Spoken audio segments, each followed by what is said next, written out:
Buenas noches, saludos cordiales, un fuerte abrazo desde Cuernavaca, Morelos, en México.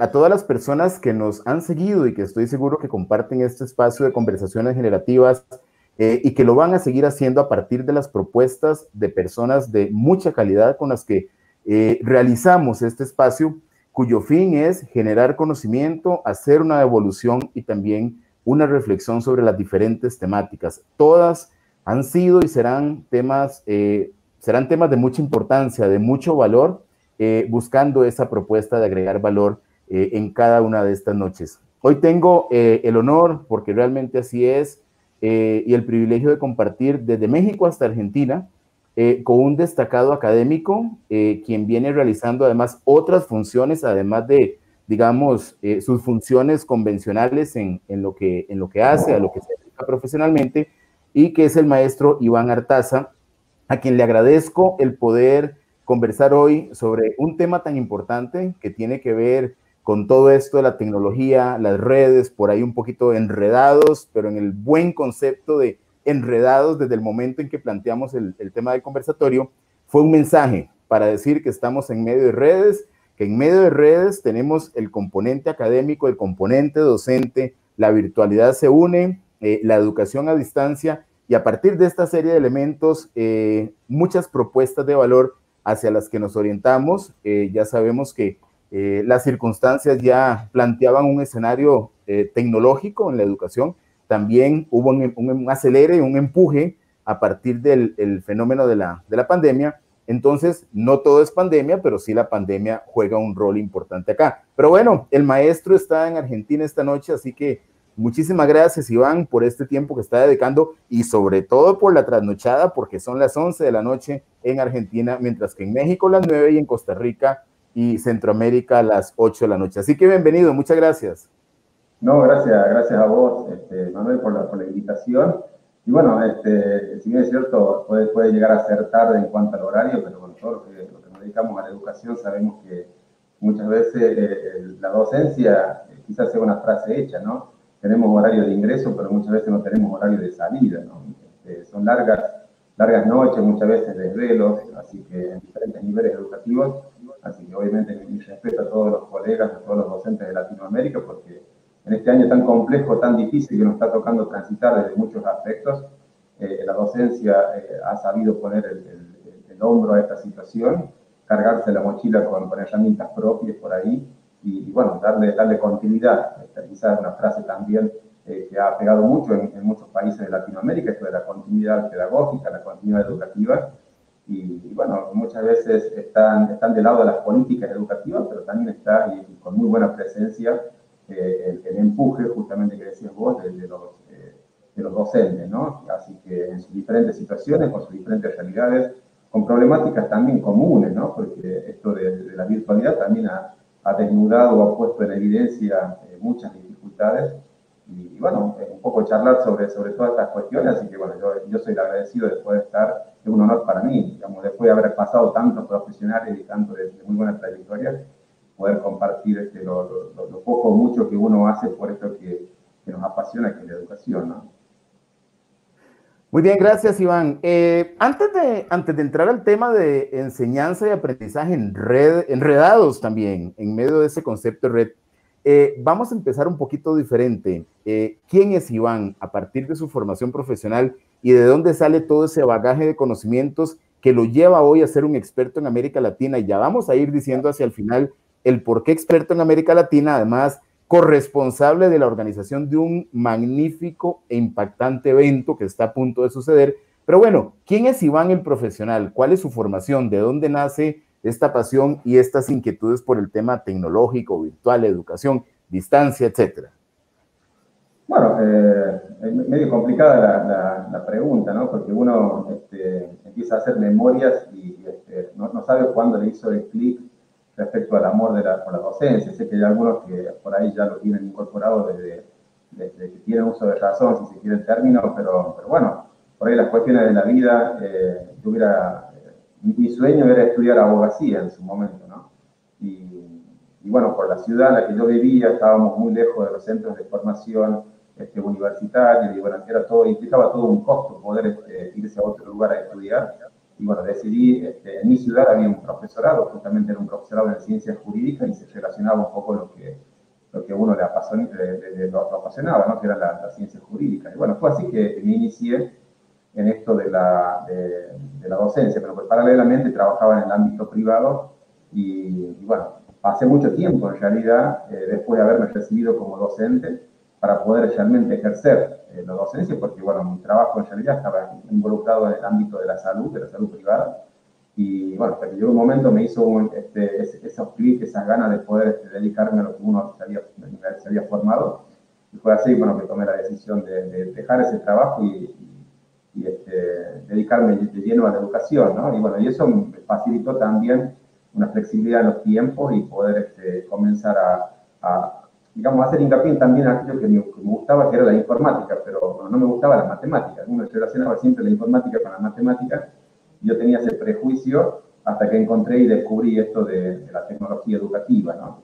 Y bueno, yo creo que me marcó mucho el hecho de haberme formado en la Universidad Tecnológica Nacional de Mendoza, donde ahí conocí realmente grandes profesores, grandes personas del ámbito administrativo, y bueno, de ahí me abrió la cabeza, ¿no? De empezar a comprender de que la educación era mucho más que dar clases dentro de un aula, dentro de una institución, inclusive dentro de una ciudad o de un país. Y bueno, la tecnología educativa me abrió grandes oportunidades, y ahí fue cuando empecé yo a desarrollar todo lo que tiene que ver con, o a especializarme, si se quiere, en lo que es educación virtual, educación a distancia, y que es lo que ya me trae a estos días, ¿no? Con diferentes proyectos, diferentes actividades, bueno, un poco eso, ¿no? Yo vivo en una ciudad muy pequeña, en el interior, como digo siempre, en el interior del país, en una provincia que se llama La Rioja, y bueno, siempre con muchas limitaciones en cuanto a lo formativo, porque estamos lejos por ahí de los centros de formación y cada docente que quiere formarse tiene que viajar, y eso implica un costo económico, bueno, sin fin de cuestiones, ¿no? Y bueno, desde acá, desde esta ciudad muy pequeña, bueno, empezamos a impulsar diferentes proyectos, diferentes propuestas que involucran a otros docentes, ¿no? Y empieza a aparecer estas cuestiones de las redes, ¿no? De las redes de aprendizaje, de las redes de socialización, redes profesionales, y también redes con estudiantes, que eso es lo más interesante, ¿no? A lo largo de toda esta formación, bueno, yo me recibí como profesor en ciencias jurídicas, después hice una licenciatura en tecnología educativa, hoy me encuentro en un proceso de tesis ya de una maestría en enseñanza en escenarios digitales, y bueno, y en ese camino uno se va formando en diplomaturas, especializaciones y todo lo que tenga que ver con la tecnología educativa. Entonces, si yo tengo para hacer un resumen, diría que en los últimos 15 años fue digamos, el empuje fuerte de mi profesión que me permitió en cierta medida poder ampliar mis horizontes profesionales, ¿no? Ya no solo dedicarme a lo presencial, donde soy docente de nivel secundario y docente de universidad, sino también ya pensando en lo virtual, ¿no? En diferentes propuestas a nivel nacional acá en Argentina, en asesoramiento, en acompañamiento a colegas de otros países, y bueno, y esto que ya seguramente vamos a charlar en detalle, y tiene que ver con ese congreso virtual, porque también tiene un porqué, ¿no? Claro. Con eso un poco lo que soy. Y si te tengo que resumir, soy un apasionado por la educación, un apasionado por la tecnología, y soy un convencido, tengo como una frase de Peter Drucker ahí, como de cabecera, de que la mejor manera de predecir el futuro es crearlo, ¿no? Yo creo que muchas de las situaciones que estamos viviendo ahora, si nosotros nos hubiéramos animado a crear ese futuro hace 2, 3, 4, 5 años atrás, hoy no tendríamos que tener tantas dificultades desde el punto de vista de la conectividad, de la enseñanza-aprendizaje, de estos entornos por ahí tan emergentes, tan nuevos para muchos y tan antiguos para otros, ¿no? Pero que ya venimos trabajando en educación hace tiempo, en educación virtual. Claro. Decías al principio que te graduaste de profesor en ciencias jurídicas, ¿es así?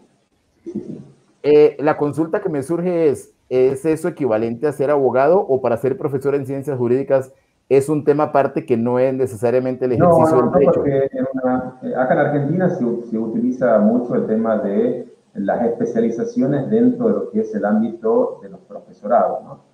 Uno hace una carrera universitaria si quiere tener un título de grado, o los institutos superiores de formación docente, que no son universitarios, salvo aquellas carreras docentes que se dictan sí, en una universidad, que donde salen con título de grado.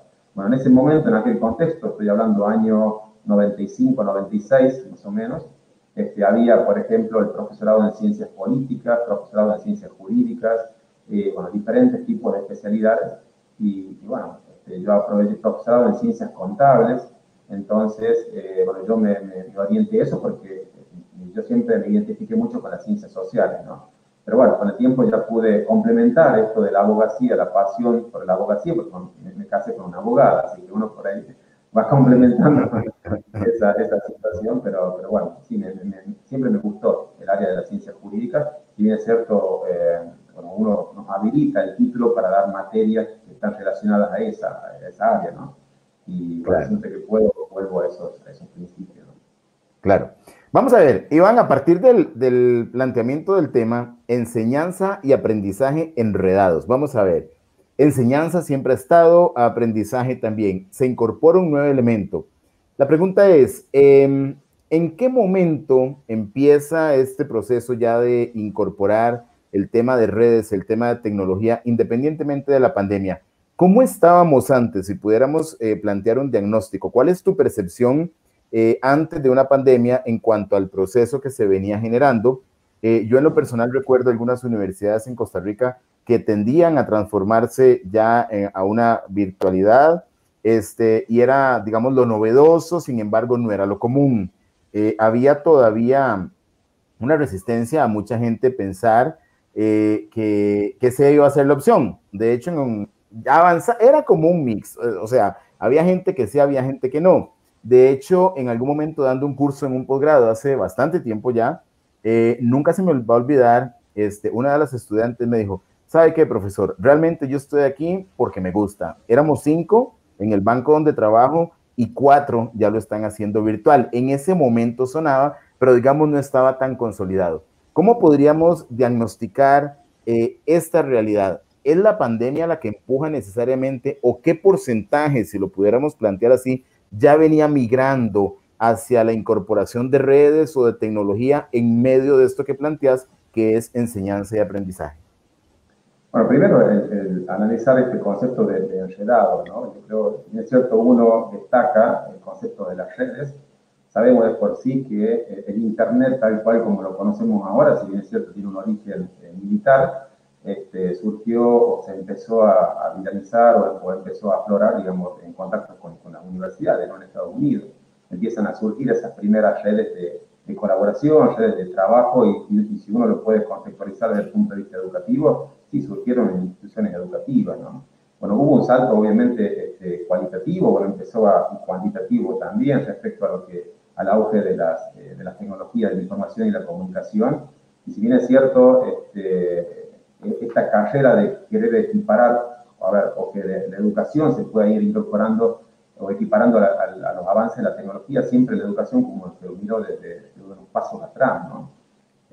Bueno, para hacer, digamos, un recuento por ahí histórico sería un poco largo, ¿no? Pero yo este concepto de enredados me refería más precisamente a esta cuestión que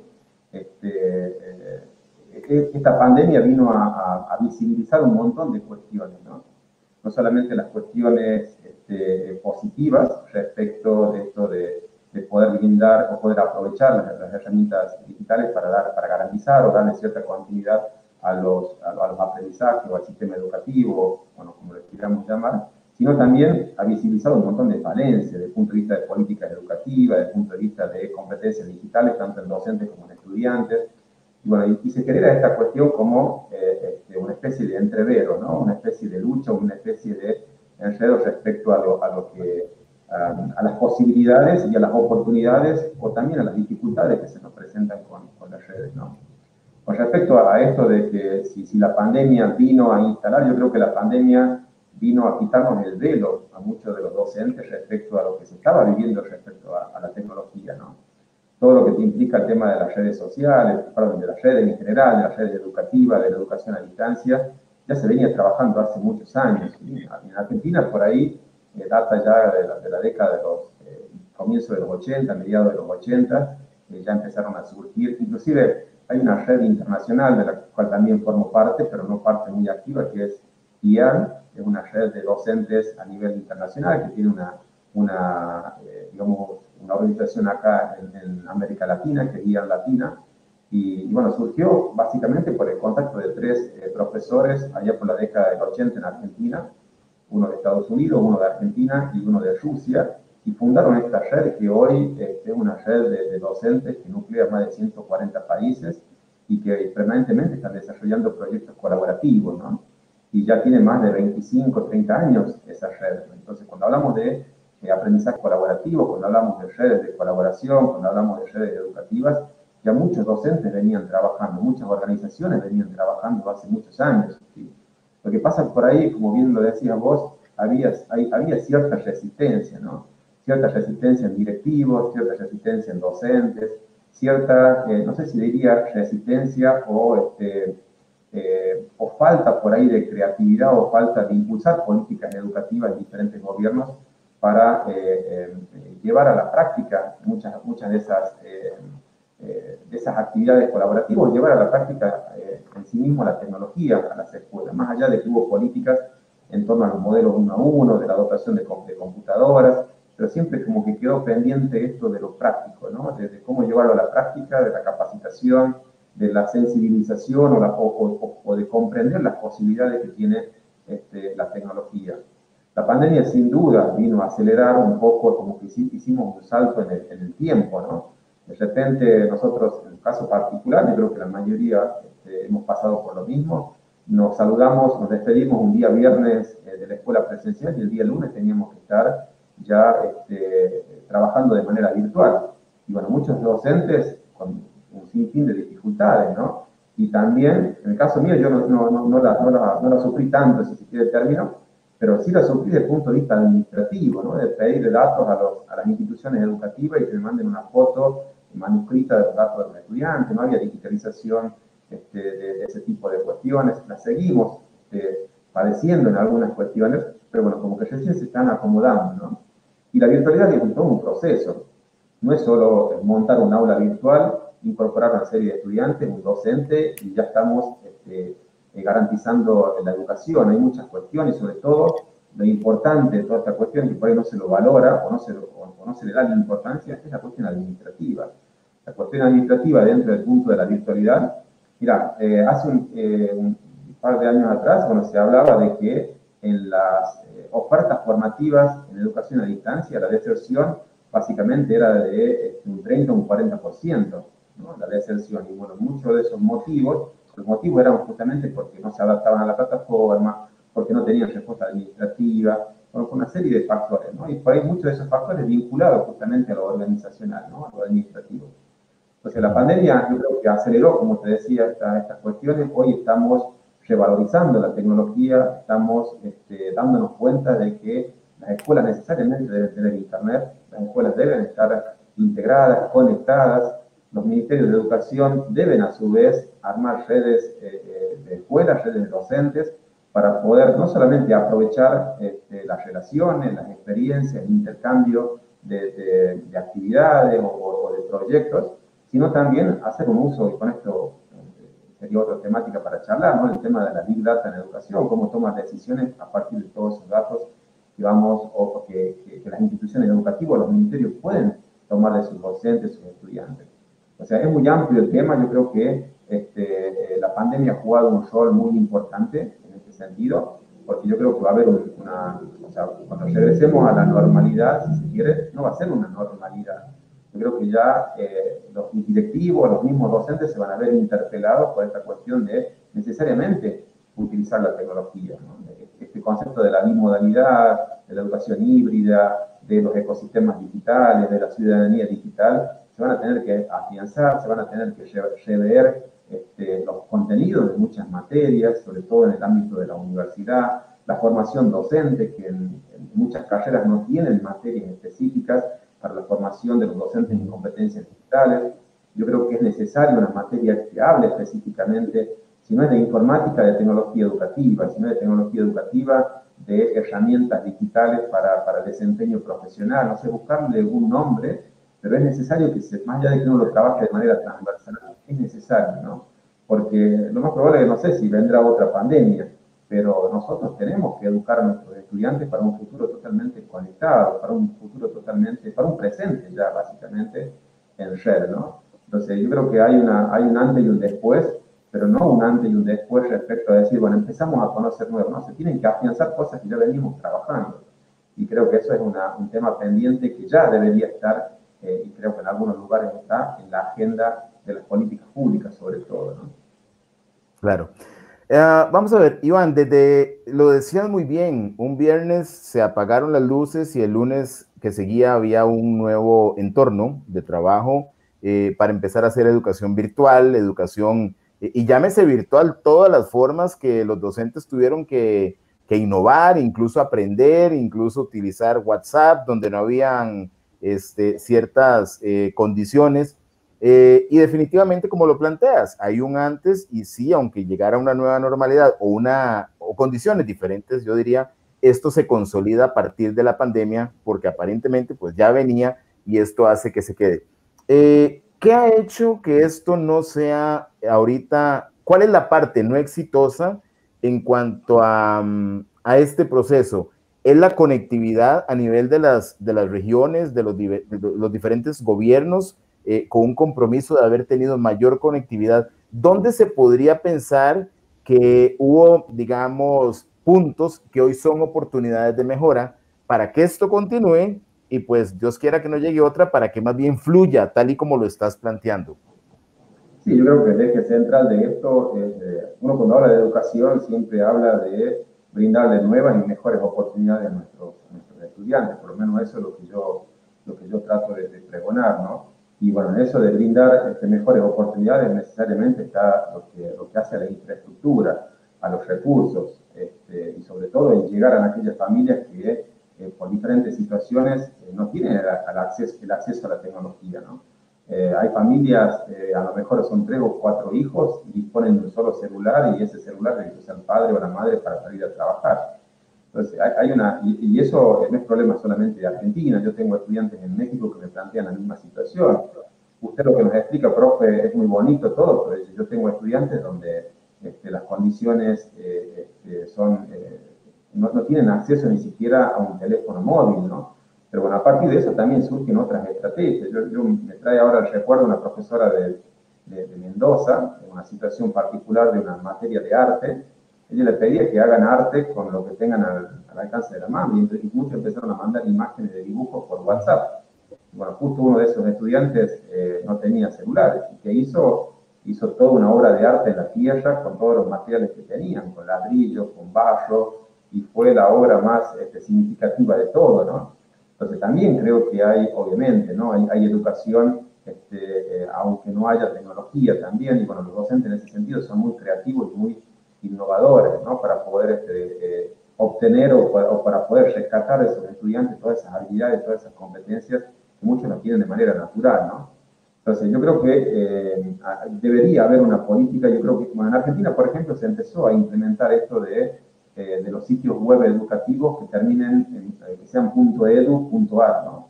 Y hubo cierto acuerdo, aunque en algunos lugares no se ha visibilizado eso, no se llevó a la práctica, acuerdos con empresas telefónicas para que esos sitios web se pueda acceder de manera gratuita, ¿sí? Pero bueno, es una gran falencia el tema de la conectividad. Hay países como en Argentina también que se ha implementado el modelo 1 a 1, esto de entregar computadoras a estudiantes y maestros. Bueno, esas computadoras en algunos casos ya son obsoletas, no se han actualizado, en otros casos las han terminado vendiendo, ¿no? Pero fue una política importante en su momento, que en algunos casos quedó como discontinua, ¿no? Producto justamente de las políticas de gobiernos posteriores. Y bueno, y uno se saca el sombrero, por ejemplo, cuando habla de Uruguay en ese sentido, porque le dan cierta continuidad a esas políticas. Y bueno, Uruguay no tuvo tantos inconvenientes, y es cierto, tuvo algunos respecto a esto de esa continuidad, ¿no? Entonces yo creo que es importante hacer foco, obviamente, en la conectividad para que sea mayor la conectividad, aunque hay informes de que ha aumentado la conectividad a nivel mundial, pero todavía hay países, y hay regiones, y hay provincias, como en el caso de Argentina, donde esa conectividad es débil o prácticamente no llega, ¿no? Entonces, creo que eso es relevante, ¿no? La dotación de recursos, la conectividad, y si no hay conectividad, buscar estrategias para poder llegar y para poder fundamentalmente mantener al estudiante en la... Yo el otro día discutía, en realidad, con algunos directivos respecto que ya estamos terminando el año acá en Argentina, ¿no? Y por ahí se está insistiendo en cuestiones por ahí de los contenidos, que me parece que son importantes. Claro, sí, son importantes los contenidos. Pero yo creo que hay que, yo le decía, ¿no? Uno tiene que priorizar lo importante por lo urgente, ¿no? Yo creo que lo importante son los contenidos, lo importante es llegar con el conocimiento a los estudiantes, pero lo urgente es que los estudiantes se mantengan en el sistema. Deben estar los estudiantes integrados, ¿no? De una u otra manera, si no pueden estar dentro de un classroom, si no pueden estar dentro de un aula virtual, y por lo menos estén en contacto con el docente, con los administrativos. Hay instituciones en las cuales tienen equipos interdisciplinarios para poder hacer una asistencia a domicilio o entregar módulos, pero tienen que estar integrados en el sistema, ¿no? Y bueno, y eso habla obviamente del tema de la igualdad, ¿no? La igualdad de oportunidades. Entonces creo que hay muchas cuestiones todavía para realizar en ese sentido, y bueno, ojalá en lo pronto se puedan ir solucionando, porque hay muchos, yo tengo estudiantes concretamente que todavía no dieron señales de vida en cuanto a la conectividad y ese tipo de cosas, y bueno, uno trata de lo posible de irlos asistiendo, ¿no? Pero bueno, es toda una cuestión. Una cuestión que debería ser política educativa y muchas veces la tenemos que salir a afrontar los docentes, que eso también es otra cosa, ¿no? Claro.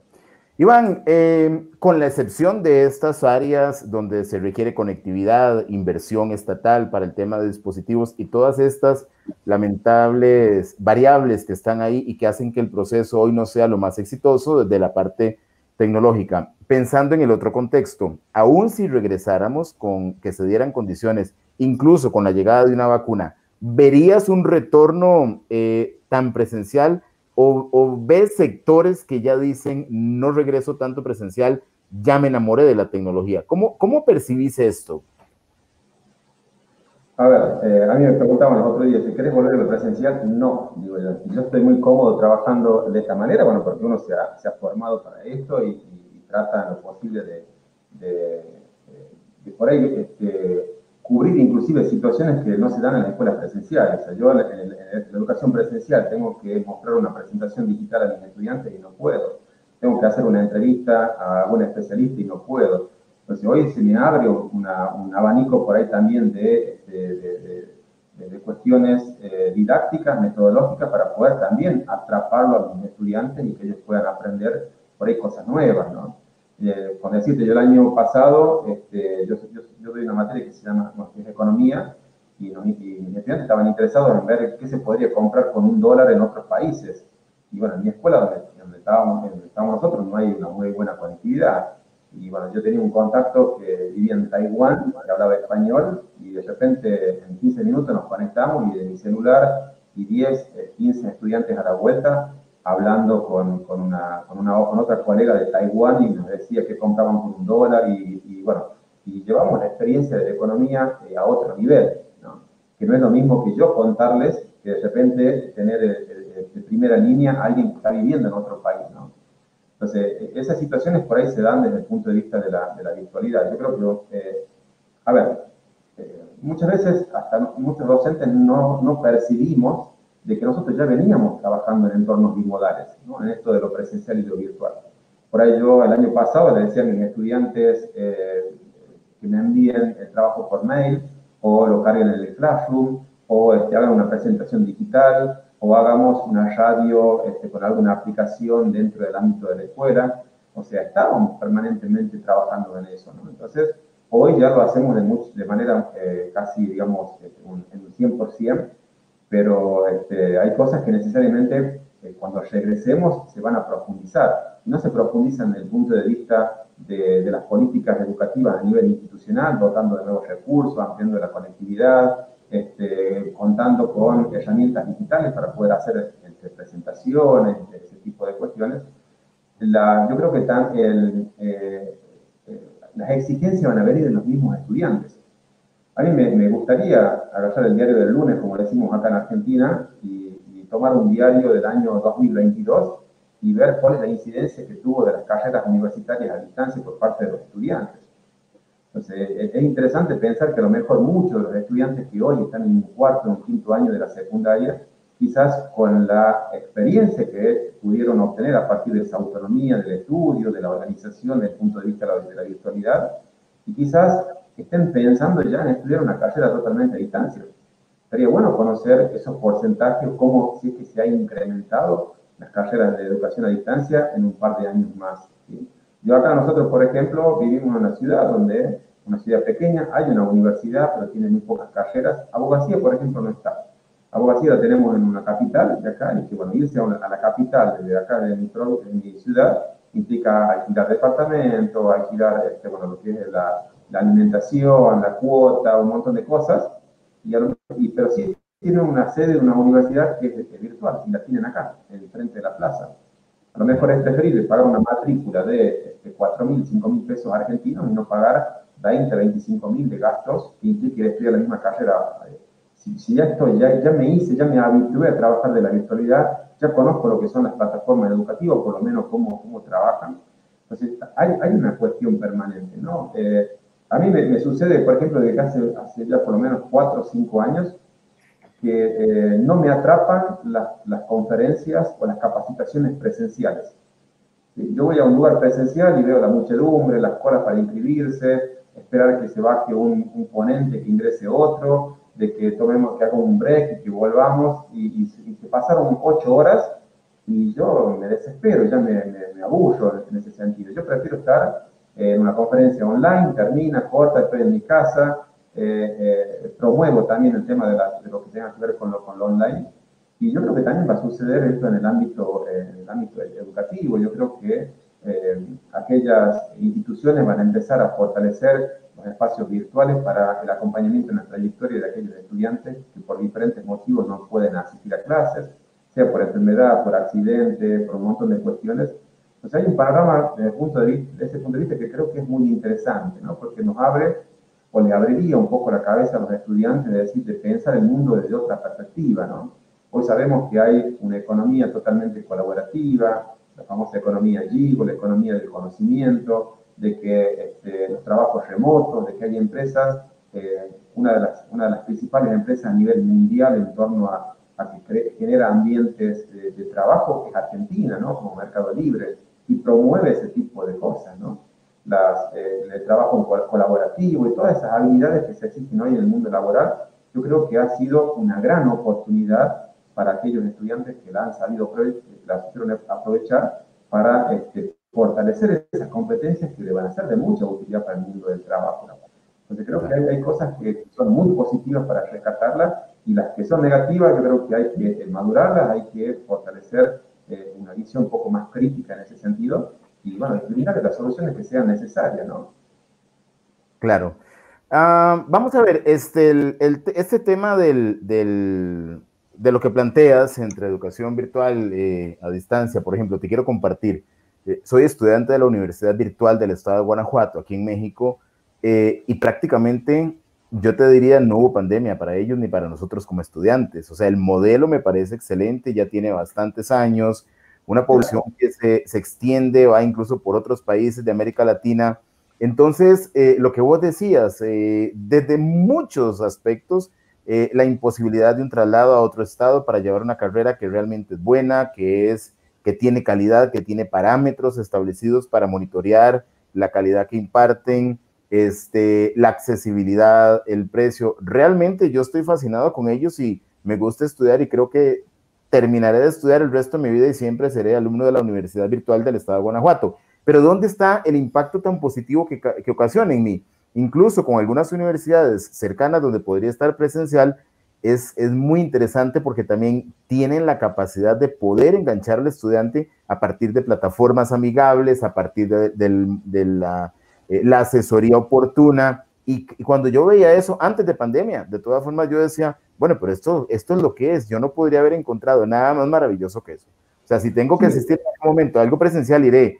Pero lo que vos decías, la distribución de mi tiempo, mi propia agenda, el resultado, la parte, digamos, toda la estructura motivacional que se juega con un estudiante para que el estudiante tenga un nivel de identidad con esa institución, es maravilloso, y lo venían haciendo hace muchos años, por lo tanto, ahora... Yo creo que hay una cuestión, bueno, eso que vos lo estás planteando respecto a la experiencia, ¿no?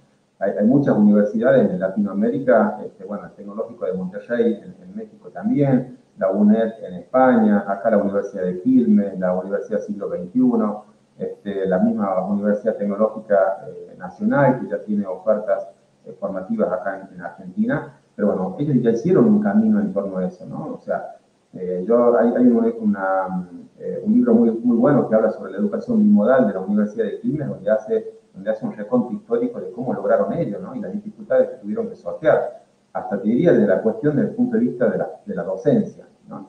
Porque nosotros ahora estamos en bueno, seguramente debes conocer que muchos de nosotros nos quejamos de que estamos trabajando más en ese sentido, ¿no? Porque la educación a distancia implica eso. Yo a lo mejor, hay padres que dicen, pero esto es lo que le da al profe, y a lo mejor mira la tarea que le dieron a su hijo y ve simplemente 5 minutos y 2 actividades. Pero el profesor estuvo a lo mejor 10 horas para hacer un video de 5 minutos y resumir y todo ese tipo de cuestiones, ¿no? Hay un trabajo tutorial. La tutoría virtual es una formación específica, y no solamente se debe formar un docente en tutoría virtual, sino también debe tener la experiencia justamente para generar los ambientes necesarios para motivar a sus estudiantes, ¿no? Yo creo que hay una cuestión muy importante que se fue dando en esto de la pandemia, es que muchos, cuando digo muchos, digo docentes, digo instituciones, digo gobiernos muchas veces, que nos apresuramos por ahí a generar las condiciones para mantener una comunicación efectiva, ¿no? Es decir, de garantizar los canales, de que estén en algunos casos, ¿no? Es decir, bueno, de que los docentes puedan tener su aula virtual, de que se puedan conectar por WhatsApp, de conectarme con mi estudiante, ¿no? Pero quizás todavía en algunos casos nos estamos dando cuenta de que faltó una comunicación afectiva. Yo necesito conectarme con el estudiante, no desde el punto de vista de una conexión fría, sino necesito conectarme con el estudiante para mantenerlo motivado y mantenerlo en el sistema. Uno de los grandes por ahí, motivos que hacen que esto de las carreras universitarias terminen abandonando, justamente porque falta esa motivación. Yo le envío un mail al profesor y el profesor me dice, excelente, y no hay una retroalimentación mucho más amplia.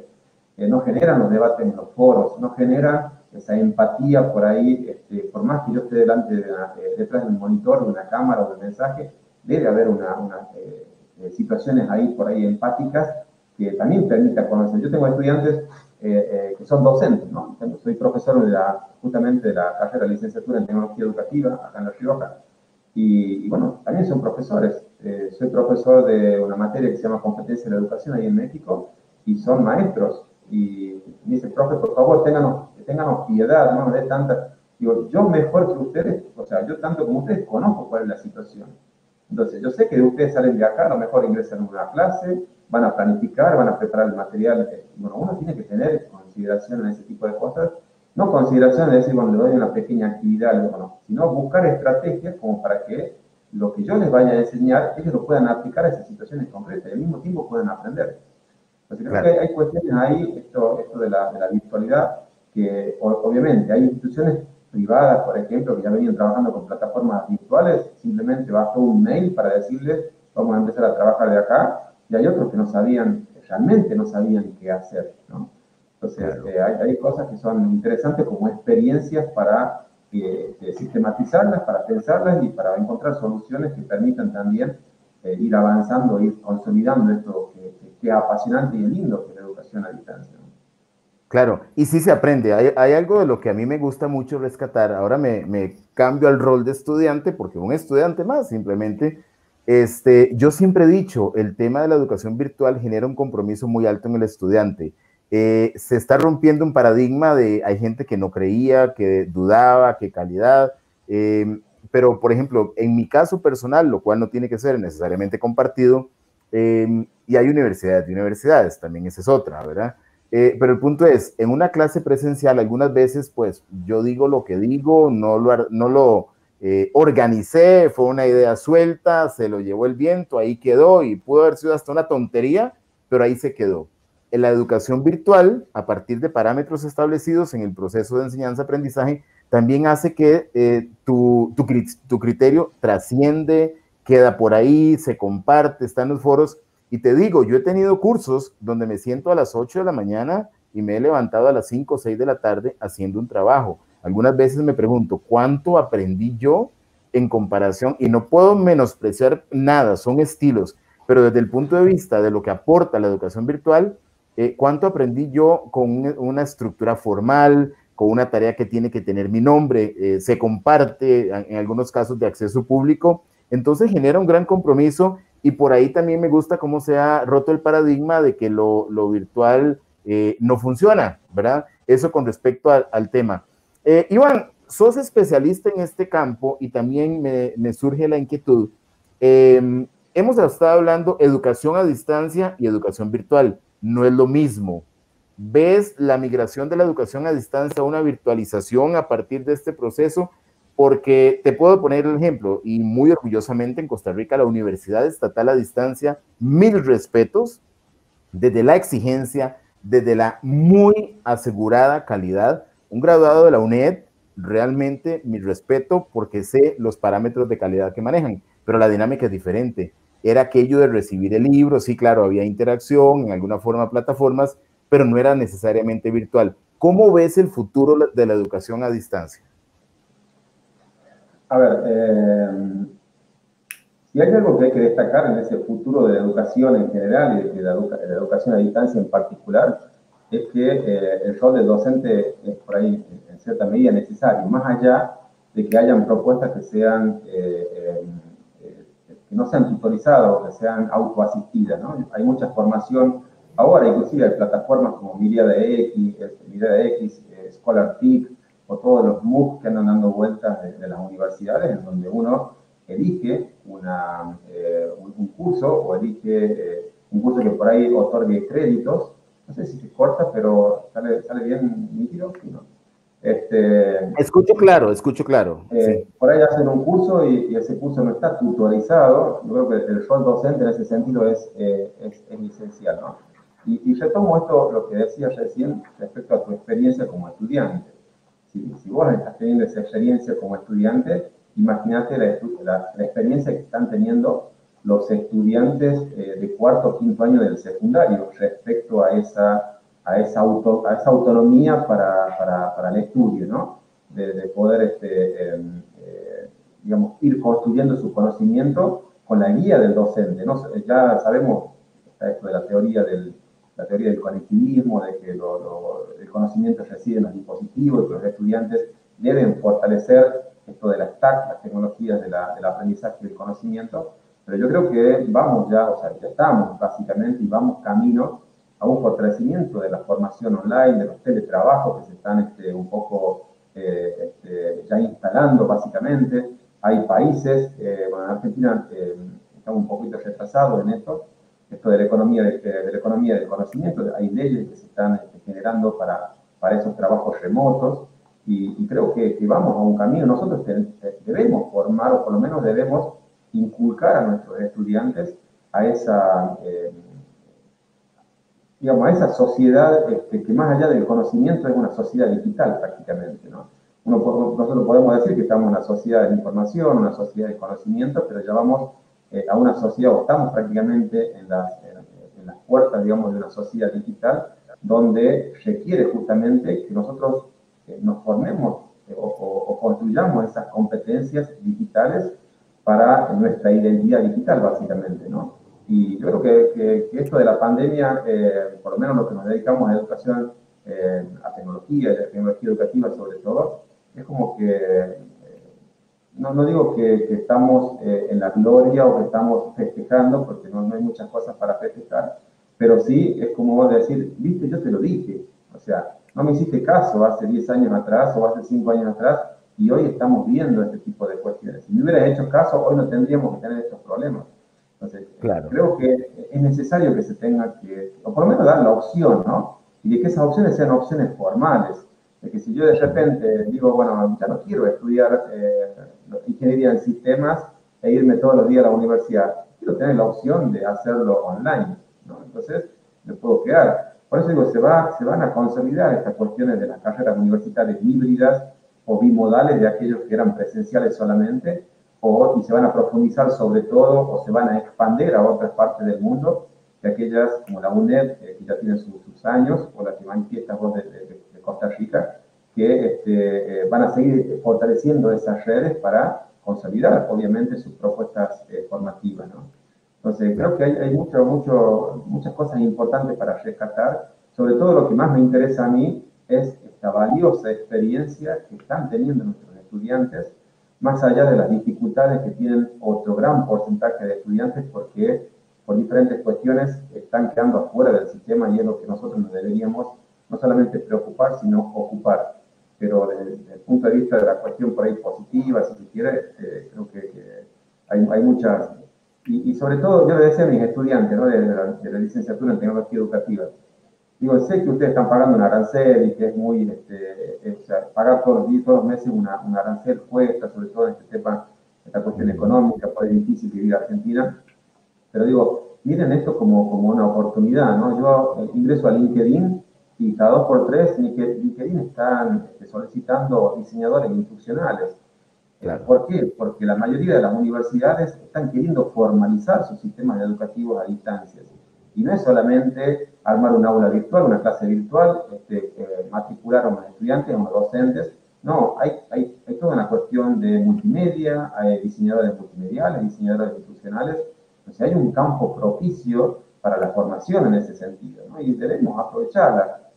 Y creo que también abre un panorama desde el punto de vista laboral, ese tipo de cuestiones. Yo veo en un futuro no muy lejano, es más, yo hace 5 años atrás, cuando ya me había recibido la licenciatura en tecnología educativa, yo digo, en 10 años yo quiero estar trabajando desde lo virtual. O sea, yo estaba hablando año 2016, claro, 2017, yo quiero trabajarme en 10 años, trabajar exclusivamente desde lo virtual. Bueno, hoy no sé si se adelantó esto, pero bueno, no lo hago como yo lo quisiera, porque bueno, hay una relación laboral todavía desde lo presencial, pero hoy mis ingresos económicos vienen más desde lo virtual que desde lo presencial, aunque tengan más horas desde lo presencial, ¿no? Entonces, y ahí tengo colegas que trabajan 100% de lo virtual, ¿sí? Entonces, creo que hay un mundo de oportunidades para aquellos docentes que quieran explorar el abanico de posibilidades que nos da la formación docente en esas modalidades, ¿no? Con esos ecosistemas, como dicen ahora también. Claro. Vamos a ver, maestro, con todo este componente de experiencia, de involucramiento en el tema tecnológico de la docencia, de la educación a distancia, tercer Cobaite 2020, del 8 al 14 de noviembre, el Congreso Virtual Argentino e Iberoamericano de Tecnología y Educación. Queremos saber del Congreso. Mira, cuando hacía mi tesis de licenciatura de tecnología educativa, como te decía, ¿no?, me caía por ahí esa ficha permanente o la reflexión de decir, soy un docente que vive en el interior del país y bueno, muchas veces, muchos de nosotros no tenemos los recursos económicos para viajar. Hay un congreso en tal lugar o hay un curso de capacitación en tal lugar y tenemos que pagarnos nuestro transporte, nuestro alimento, y de repente nos dan un certificado y que equivale a unas milésimas de puntaje para un sistema educativo, por lo menos acá en Argentina, que son como padrones, ¿no? O sea, yo con ese certificado puedo subir de puntaje y tengo posibilidades de acceder a determinada cantidad de horas o cargos dentro de la docencia, ¿no?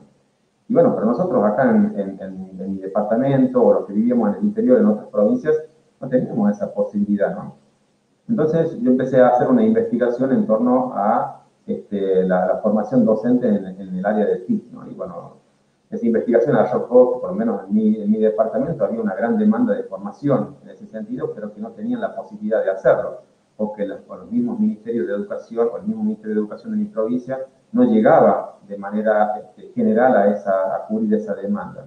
Entonces se me ocurrió a mí pensar esto de las redes, ¿no?, de poder hacer una oferta formativa. Bueno, hice mi proyecto, lo presenté, bueno, aprobé la tesis, me recibí todo, pero bueno, eso no quedó ahí. Y bueno, yo tomo mucho esto que decía recién respecto a las experiencias. Yo creo que la mejor forma de poder capitalizar ese conocimiento es a partir de las experiencias, ¿no? Y uno como docente, yo creo que la mejor forma de enseñar, a mí me hago un paréntesis acá, ¿no? Yo por ahí doy una materia que tengo que enseñar las competencias digitales, ¿no? Y de repente tengo que enseñar herramientas digitales. Y yo les podría decir, les hago un tutorial, se los muestro, pero y bueno, quedaría ahí y a lo mejor el alumno, el estudiante termina aprendiendo esa herramienta. Pero no hay mejor forma de aprender de decir, mira, esto te sirve para esto, porque a mí me sirvió para esto. Entonces, esto creo que es muy, muy rico en ese sentido. Y bueno, y eso que yo creo que en todo hoy yo lo conozco, en toda Latinoamérica hay docentes que tienen excelentes experiencias educativas, pero no tienen la formación académica para presentar trabajos en ese rango académico, ¿no? Que tengan una cierta estructura, que tengan una cierta cuestión por ahí para una evaluación de un comité científico y todas esas cuestiones que había en muchos congresos. Bueno, y así un poco surgió el COBAIT 2016, en aquel momento lo empezamos a gestar en 2015, y bueno, con tres amigos más locos, igual que yo, uno de Tucumán, Bruno Bustos, Sebastián Ocaño de acá de la misma provincia, que es analista del sistema, y Álvaro Monroy de Colombia, y hagamos algo. Y bueno, empezamos a barajar el nombre y le salió a mí el tema, ya lo tenía el nombre COBAIT como Congreso Virtual, y bueno, empezamos a trabajarlo de manera independiente, ¿no? Se sumaron, llevamos cerca de 20 y pico de ponencias en ese momento, y empezaron a surgir cosas muy interesantes, ¿no? De repente nosotros mandábamos que tenían que agregar la intro, por ejemplo, para el video, ¿no? Y de repente se presentó de un pueblito, no me acuerdo el nombre, de México, de una maestra que con su celular hizo su ponencia, y fue una experiencia espectacular desde el uso de la herramienta hasta del contenido mismo de la ponencia, ¿no? Y bueno, y eso nos empezó a motivar, y bueno, ya en el 2016, 2017 no se hizo. Pues bueno, Sebastián tuvo una beca, ganó una beca, se fue a estudiar al exterior, a Rusia, ya no se disolvió, y bueno, ya como que no iba a haber más COBAIT, y ahí apareció una colega de Colombia, en Agive, que dice, bueno, no podés dejarlo esto de lado, y puso toda la logística, toda la cuestión institucional del ICFIT ahí en Tolima, en Colombia, y bueno, le dio un empuje muy importante al Congreso el año pasado, y bueno, la verdad que fue un éxito el Congreso también, llegamos a más de 30 países, y bueno, y este año ya queríamos llegar o queríamos atar redes, digamos, o fortalecer los nodos de comunicación con Brasil, que no habíamos tenido por ahí incidencia, y bueno, apareció ahí el Instituto Universitario de Laje en Colombia, perdón, en Brasil, en Florianópolis, y ahí con la profesora Arceloni empezamos a diagramar, ¿no? Y bueno, estas cuestiones de organización, por ahí, desorganización, y bueno, de repente nos llegó, nosotros teníamos una expectativa y la estamos casi triplicando este año, y bueno, con un montón de inconvenientes ahí, bueno, la estamos llevando, inconvenientes digo, pero uno se sienta a las 8 de la mañana, son las 5 o 6 de la tarde, claro, y está respondiendo mail, ¿no? Porque detrás de ese mail hay docentes que se quieren la atención, y bueno, se le dio una magnitud a este congreso y a este tercer congreso, que no solamente interviene ya Brasil, sino también ya estamos teniendo ponentes de Israel, de Portugal, hay también de la India, y bueno, estamos pensando ya de hacerlo para el año que viene en inglés también, y bueno, hay amplias, y bueno, también te hemos invitado a vos, así que no dijiste que no, así que de México tenemos una buena participación, hay grandes colegas, grandes educadores de México, y yo realmente me saco el sombrero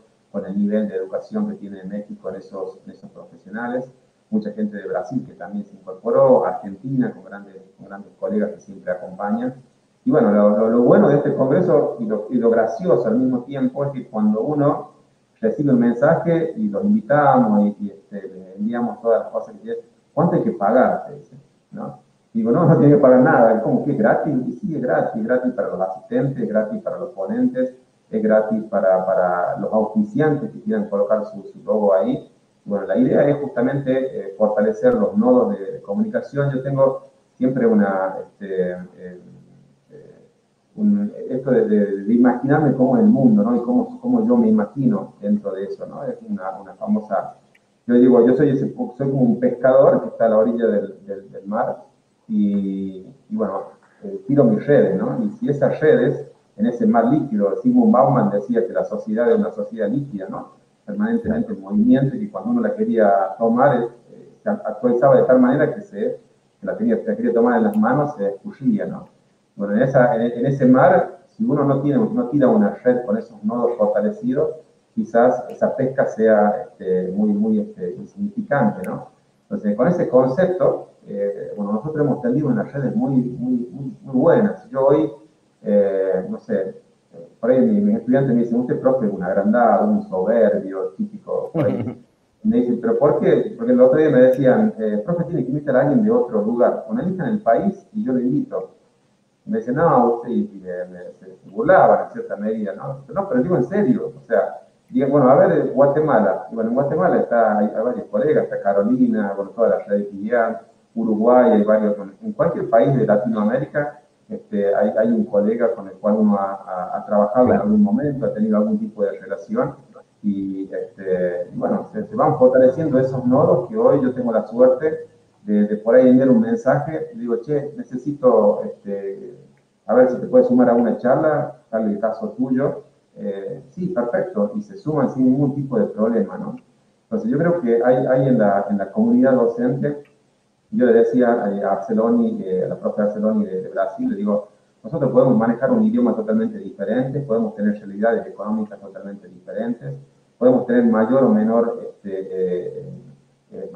recursos para trabajar, podemos tener diferentes tipos de situaciones políticas, económicas, todo lo que ustedes quieran. Pero el lenguaje común que manejamos nosotros ya no solamente es el inglés o es la informática, es la educación. Entonces, yo me puedo sentar a hablar, a charlar con un profe de España y tiene las mismas problemáticas nuestras. Y por ahí, España uno dice que está en el primer mundo, ¿no? Entonces, ese lenguaje común creo que es necesario que lo tengamos que fortalecer. Y Cobaite, digamos, en cierta medida, vino a instalarse en ese contexto, ¿no? Por ahí, hoy estamos llegando casi a los 100 trabajos, entre ponencia, entre póster y conferencias. Se están sumando cada vez más. Hoy ya 20 ya cerramos y empezamos toda la preorganización. Pero bueno, es un trabajo arduo que se hace, sobre todo, yo ahora no estoy escribiendo mi marco teórico para dedicarme al tema del Congreso, pero la verdad que es, no sé, el otro día veía un trabajo muy bueno en diseño, por ejemplo, de edición de video, porque son profesionales que trabajan en eso, y por otro lado veía una producción muy humilde de un país muy humilde también, y le digo, pero son muy ricas las dos, ¿no? Más allá que uno lo haga con el mejor editor gráfico y el otro esté filmando el monitor que pasa la presentación. Entonces, hay cosas, ese aprendizaje que uno tiene cuando lee un mensaje, cuando recibe un video, una ponencia, cuando está asistiendo a otro colega porque no sabe cómo hacer una presentación, para mí es impagable y yo le agradezco mucho a todos los que se están sumando sin ningún interés económico, porque muchas veces hay profesionales que a lo mejor te dicen, yo hago mi ponencia, pero me tenés que pagar tanto. Hasta ahora, si estoy sincero, nunca he recibido de eso, pero sí me han preguntado cuánto hay que pagar. Y yo digo siempre, no hay que pagar nada, que por lo menos, por ahora, la cuestión económica por ahí surge de la universidad.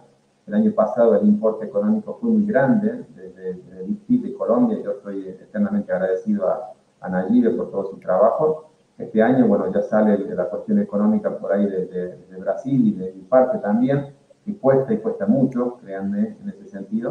Y bueno, mantener un sitio web, pagar determinadas cuestiones y sobre todo el tiempo, ¿no? Me consume muchísimo tiempo, así que, y todo está puesto en esto, ¿no? En generar esa comunidad, en fortalecerla, en que se sumen. El año que viene ya estamos hablando ya con colegas de Uruguay, de México también, para armar lo que sería un congreso colaborativo. Si bien es cierto, Cobaite ya tiene una esencia colaborativa, porque la conformamos, lo vamos construyendo entre dos instituciones, en este caso la UTN de acá de Argentina, de La Rioja, y de Brasil también, la universidad. La idea es que armemos paralelamente a eso un congreso colaborativo, de construcción colaborativa íntegramente, así que ya estamos trabajando en eso para el año que viene y creo que va a ser muy bueno. Pues qué maravilla, ahí estaremos. Ya me estoy preparando, gracias por la oportunidad también de tener esa participación en Cobaite 2020, la verdad, pues muy agradecido, haré lo mejor, entregaré lo mejor, recopilaré experiencias, me pondré el sombrero docente y realmente muy importante, o sea, cómo entretejer toda esta cantidad de personas que no es pues necesariamente tan fácil desde la logística, para un congreso que va a ser, estoy seguro, exitosísimo, y sobre todo, bueno, además el contexto, lo que está sucediendo, el aporte, la innovación, tecnología, pero también lo que vos decías, somos ciudadanos de países diferentes con casi las mismas situaciones que vivimos en todos los países, las crisis, los problemas, todo lo que existe, pero al final un lenguaje común que es la educación y que mejor que enlazarlo. Pues también quería aprovechar para agradecerte nuevamente y felicitarte porque sé que el trabajo es arduo. Cuando yo llego a ver el sitio web, lo vi hace un ratito otra vez, y veo lo que hay ahí, la calidad en el diseño, las propuestas, las temáticas, enlazar tanta gente profesional de diferentes países, pues realmente tiene todo el mérito y estoy seguro que va a estar muy bien. Ahí, ahí va a estar también un estimado colega, apreciado amigo que está por acá, que es el doctor Ceballos. Dice, llegué tarde porque estaba haciendo la tarea, estaba dando clases. También saludos a Juan Alberto, el otro colega del lado de Chiapas, gente en Costa Rica que nos está viendo, a don Sergio Galván aquí en México, nos está viendo un estimable colega en Guatemala también que envía saludos, y eso es lo que permite la tecnología, eso es enlazando, generar conocimiento. Por esto de la pandemia, casi es más, hasta habíamos dudado de hacerlo cuando iniciamos con todo esto de la pandemia, digo, bueno, vamos a tener dificultades, los tiempos, yo que tengo que hacer mi tesis, todo ese tipo de cosas. La idea era por ahí suspenderlo este año, ¿no? Bueno, hoy ya estamos viendo que bueno, había un compromiso también de poder realizarlo, así que priorizamos por ahí los compromisos, pero bueno, hoy ya es muy común ver todo esto de la virtualidad, los webinars, las conferencias, y bueno, cuando nosotros iniciamos con esto nos veían como medio locos, ¿no? Decir, bueno, claro. ¿cómo es esto de hacer un congreso virtual, ¿no? Bueno, ya llevamos el tercero, iniciamos ya en el 2015, 2016 lo hicimos por primera vez, 2019 y bueno, 2020, y ya termina en noviembre y diciembre ya empezamos a preparar el 2021, que bueno, y bueno, hay toda una historia detrás de sitio web, porque estábamos antes en otro dominio.com, pasamos a .net, y bueno, ahí podríamos hacer una charla específicamente para ver el antes y el después del sitio web, porque es medio cómico por ahí, pero bueno, la idea es brindarle lo mejor con las mejores herramientas que podemos llegar a tener. Sé que se puede hacer muchas cosas mejores, pero bueno, yo sinceramente les pido mil disculpas. Hay gente que me escriben por ahí mi mail personal y bueno, tenemos que canalizarlo por otro. Y bueno, hay muchos mails para contestar, muchas cosas y es natural que se nos pase algo. Así que yo realmente les pido disculpas. Pero bueno, tratamos de hacer lo mejor que podemos. Es complicado, yo no hablo portugués, así que me tengo que estar permanentemente en contacto con la gente de Brasil y traductor de por medio también ahí escribiendo, contestando, pero bueno, la vamos llevando en una linda experiencia y ojalá se puedan sumar muchas universidades, muchas instituciones educativas, porque es lo que nos da a nosotros, no digo el aval, sino ese acompañamiento necesario, ¿no? Porque muchas veces digo, bueno, sí, lo organiza de manera individual y por ahí y es gratis y piensan que no es serio, ¿no? Y hay una seriedad impresionante detrás de todo esto. Hay una seriedad porque valoramos mucho el trabajo educativo que hacen cada uno de los educadores, valoramos mucho las experiencias que son muy ricas en ese punto y bueno, tratamos de diseñar los mejores players, tratamos de acondicionar el sitio web de la mejor manera para que ellos se puedan lucir y bueno, puedan sobre todo compartir esa experiencia para aquellos docentes que a lo mejor están con un celular en un lugar donde no van a tener la oportunidad de escuchar a un profe de México, a un profe de Argentina, a un profe de Brasil, a un profe con sus diferentes. Es más, Argentina por primera vez presentaron una experiencia de una escuela militar de Colombia.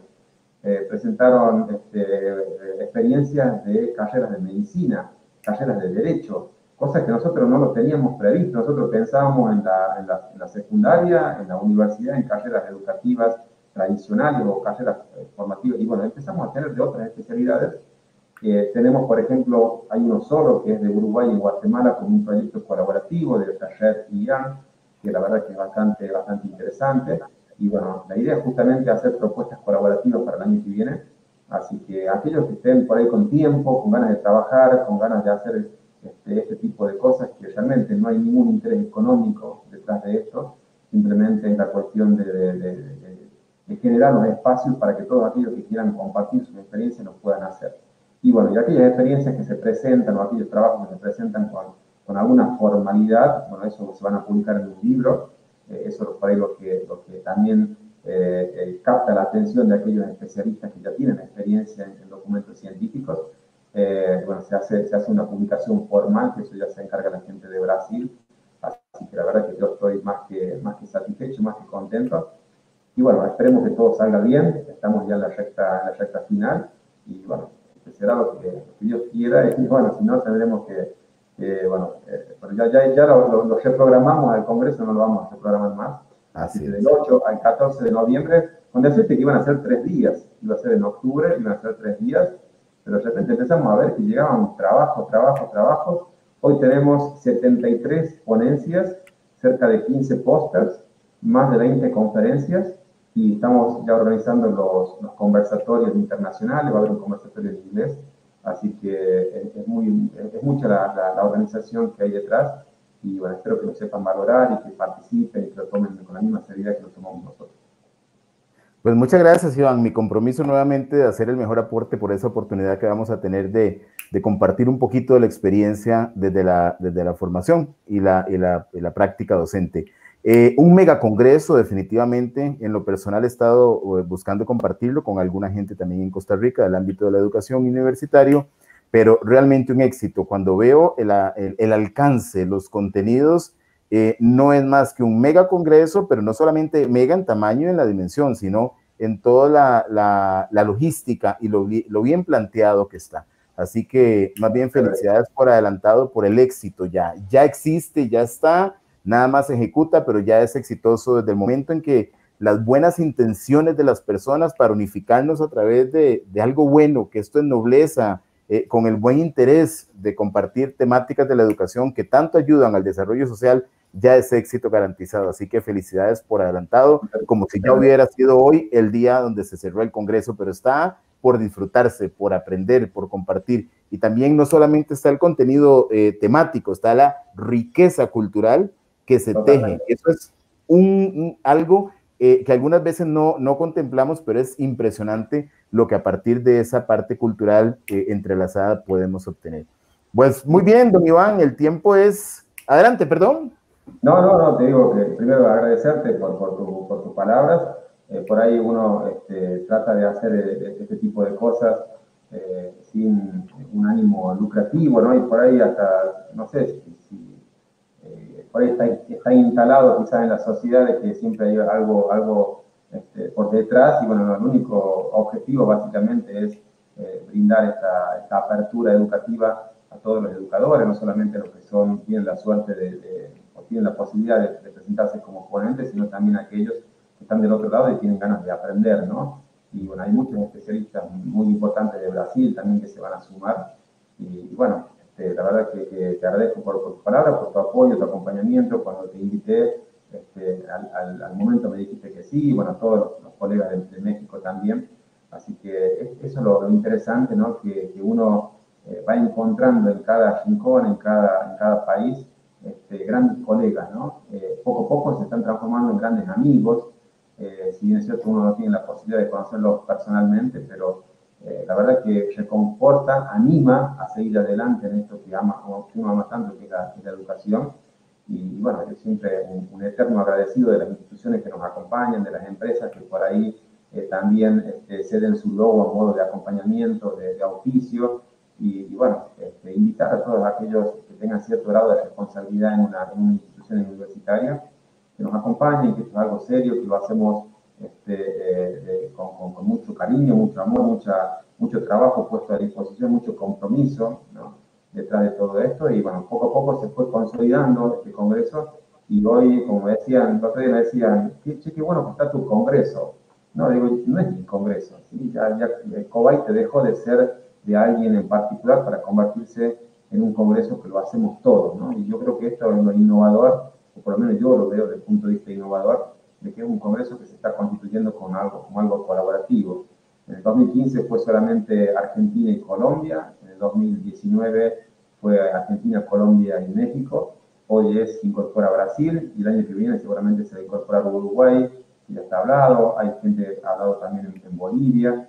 Y bueno, la idea es ir incorporando instituciones y hacer como una especie de cobaite, digamos, interactivo a su vez, e itinerante también, para que todos puedan ser parte con un poquito de esto de la organización también. Así que bueno, en parte nada más. Y bueno, como decía, el tiempo por ahí estirando, llevamos cerca de una hora, y bueno, pero siempre... No, el agradecimiento es mío. Primero, muchas bendiciones para usted, para su familia, para el proyecto. Gracias por esto, pero además hay una particularidad. Cuando hablamos con Argentina, empezamos hoy y acabamos mañana. Para Iván ya es martes, ya es la 1 de la mañana en Argentina. Para mí sigue siendo lunes, así que ni modo. Esa es la única diferencia, empezar un día y terminar conversando el otro. Eso es lo que sucede al estar allá en la parte sur. Pero bueno, eso es lo que permite la tecnología, enlazarnos impresionantemente. Pues así es el mundo, desde México hasta Argentina, y con tanta gente buena que está en el medio y que también está siendo beneficiada con este tipo de aportes. Y gracias, Iván, por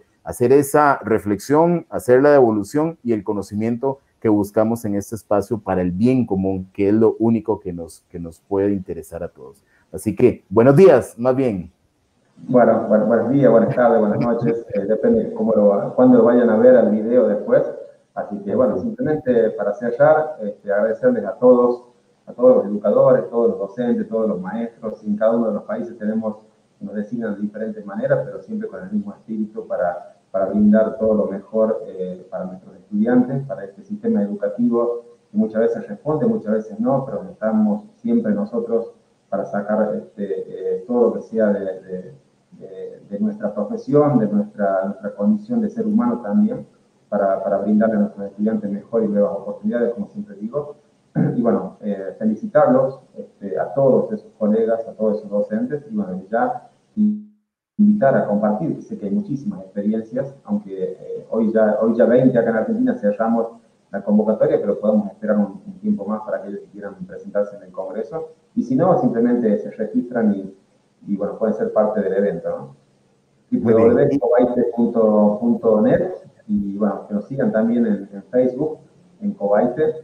Tenemos muy pocos seguidores, así que espero que ahora, a partir de tu charla, que nos siga más gente en Facebook, y bueno, que es uno de los medios que más utilizamos para compartir esta información. Así que bueno, de mi parte, más que agradecido, y bueno, siempre dispuesto para otra charla en esto que tanto nos gusta, que es hablar de educación, ¿no?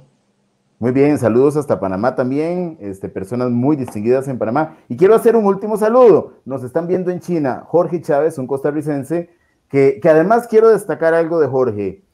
Compartí con él un poquito en academia en la Universidad de Costa Rica en un tema de habilidades blandas, pero no solamente es Jorge el profesional que está en China, es Jorge un comprometido con el bien común, con el bienestar humano, porque tiene inquietudes muy buenas de acompañar personas desde un voluntariado. He estado siguiéndolo, muy interesante lo que está planteando, acompañar en temas de elaboración de currículum, en algún tipo de coaching y cosas muy valiosas. Es un ingeniero químico que se ha destacado muchísimo y ahorita está en China, y bueno, pues llegamos a China también. Así que eso es lo que permite esta maravillosa tecnología. El Kuwait el año que viene sale ya al lado de China, así que así sí, es. son todos siempre bienvenidos, y bueno, sé que nos ven de muchos lugares, así que bueno, simplemente agradecerles por ese acompañamiento, y bueno, nos esperamos en nuestro congreso, en nuestro evento, en nuestras redes sociales. Yo siempre disponible también para colaborar. Por ahí me hablan de instituciones para dar alguna charla sobre el tema de lo que yo me especializo, que es el tema de tecnología educativa. Así que bueno, siempre predispuesto para todo eso, y bueno, seguimos en contacto, y cualquier cosa me siguen en las redes, ahí en el Facebook, que es lo que más... Yo soy de la época de los Facebook, ahí todos ahora ya están en la parte del Instagram. Yo todavía no he recalado, tengo mi cuenta, pero todavía no la uso de forma masiva, así que me encuentran ahí en Facebook. Y bueno, nos estaremos viendo, Dios mediante, en el Cobaite, ahora en pocos días. Muy bien, gracias Iván, que estés muy bien, saludos. Seguimos en contacto.